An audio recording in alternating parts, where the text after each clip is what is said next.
बीते दिनों धान के अवैध भंडारण और चावल के अवैध परिवहन की शिकायत मिलने पर गुरुवार को शहपुरा स्थित ethanol factory Shri Balaji solution में देर रात जांच कार्रवाई की गई, जहां जांच के दौरान धान तो नहीं मिली, लेकिन कई बोरियों में भरा हुआ चावल फैक्ट्री परिसर में रखा पाया गया। हालांकि फैक्ट्री में पाया गया चावल सभी दस्तावेजों के आधार पर वैध ही पाया गया है, जिसे लेकर जिला कलेक्टर राघवेंद्र सिंह ने बताया था कि फैक्ट्री में जाँच के दौरान धान नहीं मिला है, चावल जरूर मिला है, जिसका उपयोग एथेनॉल बनाने में किया जाता है।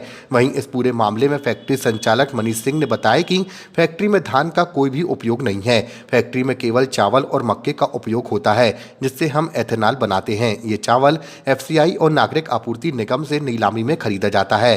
बीते दिनों जांच टीम भी फैक्ट्री आई थी, जिन्हें सारे दस्तावेज फैक्ट्री प्रबंधन के द्वारा उपलब्ध करवाए गए। वहीं फैक्ट्री से चावल बेचने के संबंध में फैक्ट्री संचालक मनीष सिंह ने बताया कि फैक्ट्री को खुद चावल की जरूरत होती है, जो चीज हम स्वयं ही खरीदते हैं उसे बेचने का कोई सवाल ही खड़ा नहीं होता है। जी, माननीय एसडीएम साहब और उनकी टीम यहाँ पर आए हुए थे।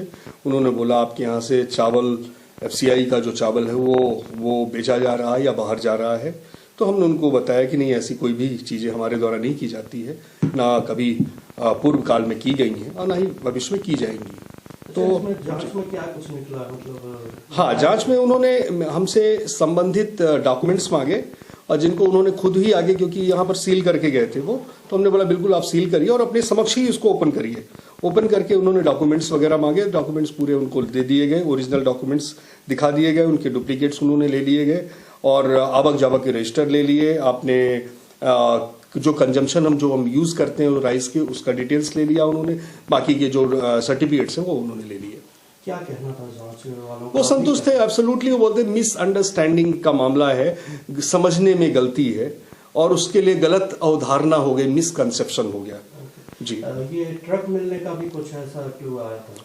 जी, मुझे सुनाई पड़ा कि कोई ट्रक बेलखेड़ा के आसपास इन्होंने रोका है और उस ट्रक में चावल पाया गया है और वो भी सफेद बोरियों में। तो उससे कोरिलेट करके बोला गया कि वो एथेनॉल प्लांट से ही गया है वो चावल। तो मैं उसको सिरे से खारिज करता हूं कि देखिए, हम कोई भी बेचने का काम नहीं करते हैं। उसमें दूसरा बिंदु ये है कि सर 100 से ज्यादा यहाँ मिल्स हैं, वो कोई भी व्यक्ति चावल बेच सकता है, टैक्स फ्री आइटम है, तो वो सिर्फ अकेले मैं नहीं बेच सकता हूं और मैं बेचने का मेरा कोई काम भी नहीं, ना ही मेरे पास लाइसेंस है। मैं खुद परचेस करता हूं तो बिक्री नहीं कर सकता। अच्छा, धान के मामले में भी बताया गया कि फैक्ट्री में धान मिला कुछ? नहीं, धान तो सिर्फ किसान से उपार्जन के जरिए जो नागरिक आपूर्ति या नान वगैरह है वो परचेस करते हैं। धान से हमारा कोई मतलब ही नहीं है। आज तक तो मुझे लगता है कि एक दाना भी धान हमारे यहाँ नहीं आई होगी, क्योंकि हमारे पास मिल नहीं है। मैं धान से चावल कैसे निकालूंगा? इथेनॉल फैक्ट्री पे बेसिकली ये सूचना दी गई थी कि धान का उपयोग किया जा रहा है, तो उसका जांच कराया गया। धान वहाँ नहीं पाया गया, चावल पाया गया था। चावल उनको एफसीआई के माध्यम से चावल दिया जाता है, जिसको एथेनॉल बनाने में यूज़ करते हैं। तो चूँकि उपार्जन का समय चल रहा है, धान का अवैध भंडारण, धान की अवैध ट्रांसपोर्टेशन, इस तरीके की जो भी सूचनाएं मिलती हैं उस पर हम लोग कार्रवाई करते हैं। तो उसी के परिप्रेक्ष्य में ये भी शिकायत मिली थी, जिसपे इसकी जांच की गई थी।